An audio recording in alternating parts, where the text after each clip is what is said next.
جو بیاج دیتا ہے اور جو بیاج کے لین دین میں گواہ اور ایجنٹ کی حیثیت سے اس فارم پر سگنیچر کرتا ہے، ان سب پر اللہ کی لعنت ہوتی ہے۔ یہ مجرم ہیں، یہ باغی ہیں، یہ اللہ کے دشمن ہیں، اور ان سب کو سخت سزا کے لیے تیار رہنا چاہیے۔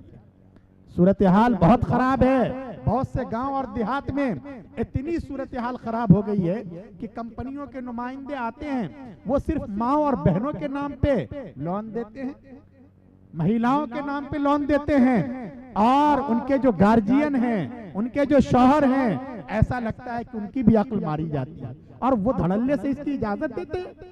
اس طریقے سے یہ حرام مال، اللہ اور اس کے رسول کے غضب کو دعوت دینے والا یہ مال ہمارے بیڈ روم تک پہنچ رہا ہے۔ یاد رکھیے، گھر میں حرام مال ہوگا تو کیا اس گھر پر اللہ کی رحمت نازل ہوگی؟ خدا کے واسطے اپنے آپ پر رحم کیجئے، سوچئے، یہ چھوٹے چھوٹے ننھے منھے معصوم بچے، ان کو تباہ مت کیجئے۔ کیا آپ کو ان سے پیار نہیں ہے؟ آپ کو دیا نہیں آتی ہے؟ آپ یاد رکھیے، اگر ان چھوٹے چھوٹے معصوم بچے اور بچیوں کے جسم میں، ان کے خون میں اگر حرام مال چلا گیا تو بڑے ہو کر کیا کریں گے؟ یہ کرائم کریں گے، یہ پرشاسن کے لیے، گاؤں کے لیے، سماج کے لیے، آپ کے لیے، سب کے لیے مسائل پیدا کریں گے۔ یہ آپ کی آنکھوں کی ٹھنڈک نہیں بنیں گے، یہ جہنم والا راستہ اختیار کریں گے۔ تو کیا آپ کو ان پر رحم نہیں آتا؟ اس لیے کچھ بھی ہو جائے، چاہے موٹا جھوٹا کھائیے، چاہے کم کھائیے، چاہے معمولی کھانا کھائیے، لیکن خدا کے واسطے ان بچوں پر ایسا انیائے مت کیجیے، ان کے پیٹ میں حرام لقمہ مت جانے دیجیے، ورنہ یہ تباہ ہو جائیں گے، برباد ہو جائیں گے۔ سبھی لوگ فکر کریں گے انشاءاللہ۔ ایک کام تو یہ کرنا اگر بچوں کو نیک بنانا، دوسرا کام، دوسرا نسخہ اگر بچوں کو نیک بنانا ہے تو یہ کرنا ہے کہ ہم لوگ خود نیک بن جائیں۔ ارے کیا کرنا ہے؟ کیا کرنا ہے؟ خود نیک بننا ہے۔ دیکھیے، ماں باپ کی نیکی کا، ان کے اخلاق کا، ان کے کریکٹر کا بچوں پر بہت زیادہ اثر پڑتا ہے۔ اگر ماں باپ نیک ہوتے ہیں تو بچوں میں بھی اچھائی آتی ہے۔ ماں باپ برے ہوتے ہیں، بدماشی کرتے ہیں، غلط حرکتیں کرتے ہیں تو اس کا اثر بھی بچوں پہ پڑتا ہے۔ اس لیے ہم اپنے لیے نہ صحیح، کم از کم اپنے چھوٹے چھوٹے لاڈلے اور چھوٹے چھوٹے بچوں کے لیے ہمیں گناہوں سے توبہ کرنا چاہیے۔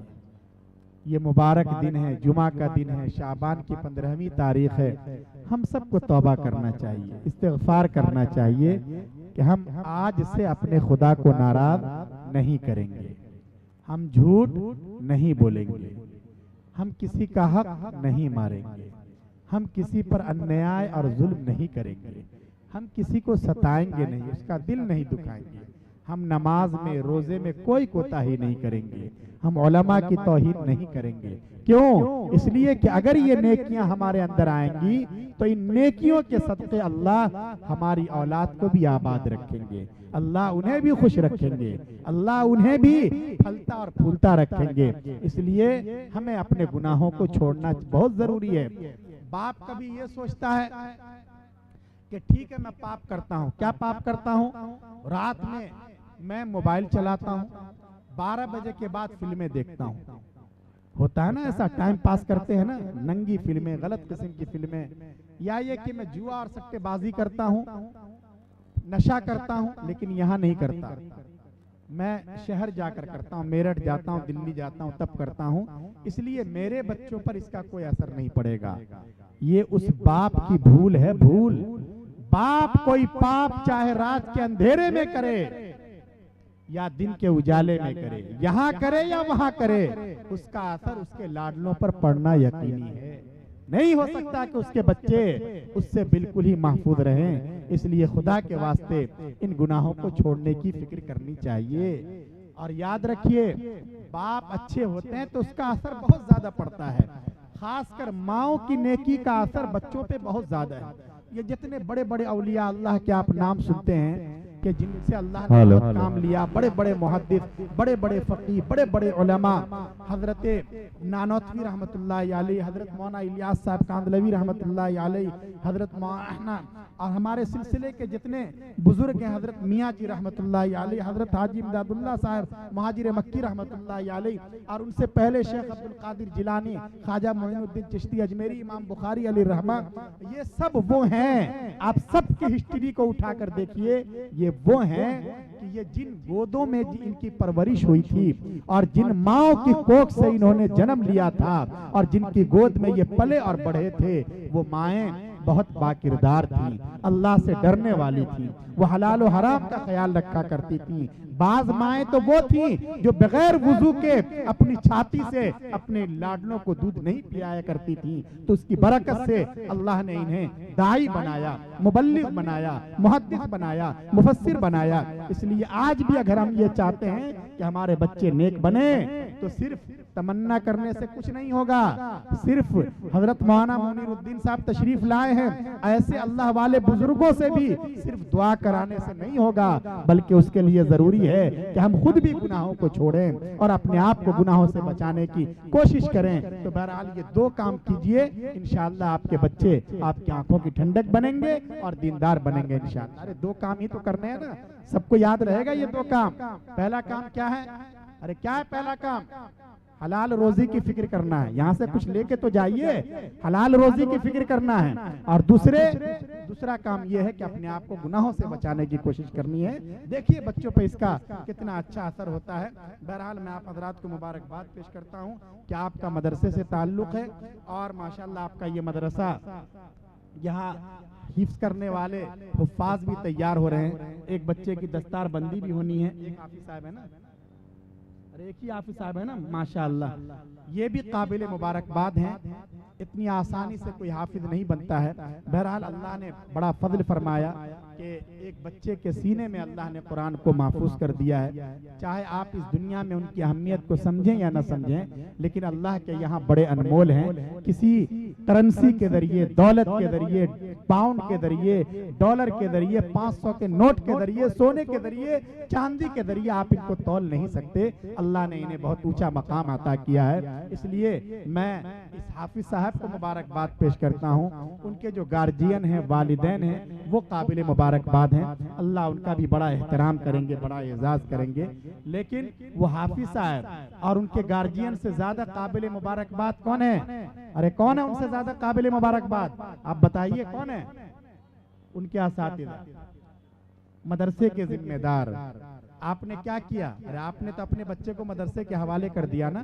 یہ اساتذہ ہیں جو رات دن ان بچوں کے پیچھے ایک کرتے ہیں، انہیں سمجھاتے ہیں، انہیں سنوارتے ہیں، انہیں ڈانٹتے ہیں، انہیں ماں کی ممتا اور باپ کی شفقت دیتے ہیں، تب جا کر یہ اس قابل ہوتے ہیں کہ علماء کے ہاتھوں ان کے سر پر دستار سجائی جاتی ہے۔ اس لیے لوگوں اپنے بچوں کے ان اساتذہ کو محبت کی نگاہ سے دیکھو۔ یہ مسجد کے ائمہ، مکتب کے یہ اساتذہ، مدارس میں پڑھانے والے حفاظ، یہ سب ہماری قوم کے محسن ہیں۔ کبھی بھی ان کا دل مت دکھانا، ان کی گستاخی مت کرنا، چاہے کتنی ہی ناراضگی ہو جائے۔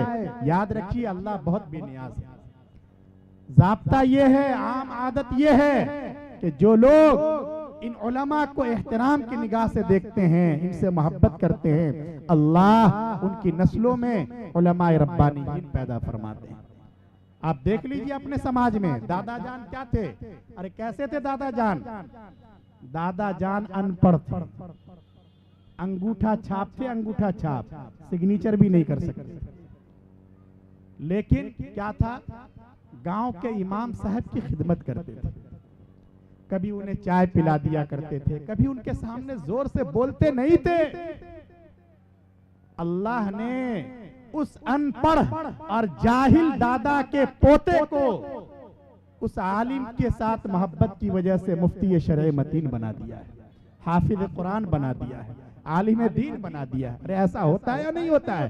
لیکن اگر ایک آدمی حاجی صاحب مسجد کے متولی ہے لیکن ہر وقت ناک پر غصہ رہتا ہے, کوئی بھی نامناسب بات پیش آئی سارا غصہ امام صاحب پہ اتارتے ہیں, اللہ پاک ایسے لوگوں کی نسلوں کو علم دین کی روشنی سے محروم کر دیتے ہیں. اس لیے لوگوں غصے کو اپنے کنٹرول میں رکھو, اپنی نسلوں کو علم دین سے محرومی کا ذریعہ مت بنو. بہرحال یہ اساتذہ قابل مبارکباد ہیں, اور ان اساتذہ کے ساتھ ساتھ آپ سبھی حضرات جو یہاں اس کونے سے لے کر یہاں تک بیٹھے ہوئے ہیں, جو توجہ سے سن رہے ہیں یا سو رہے ہیں, ادھر ادھر دیکھ رہے ہیں, یا آپس میں جو حاجی صاحب بات کر رہے ہیں, یہ سبھی حضرات قابل مبارکباد ہیں. یہ جو بات چیت ہو رہی ہے یہ بھی قابل مبارکباد ہے. کیوں؟ اس لیے کہ آپ حضرات کی محبت سے, آپ کے تعاون سے, آپ کی گاڑھی کمائی سے یہ حفاظ تیار ہو رہے ہیں, یہ علماء تیار ہو رہے ہیں, اور یہ مدرسے چل رہے ہیں. ضرورت اس بات کی ہے کہ ان مدرسوں کے ساتھ, دارالعلوم دیوبند کے ساتھ, مظاہر علوم کے ساتھ, دعوت و تبلیغ کے ساتھ, جمعیت کے ساتھ, علماء کے ساتھ, خانقاہوں کے ساتھ, بزرگوں کے ساتھ, کتاب و سنت کے ساتھ ہمارا تعلق اور زیادہ مضبوط ہو, مستحکم ہو. اللہ مجھے بھی توفیق دے,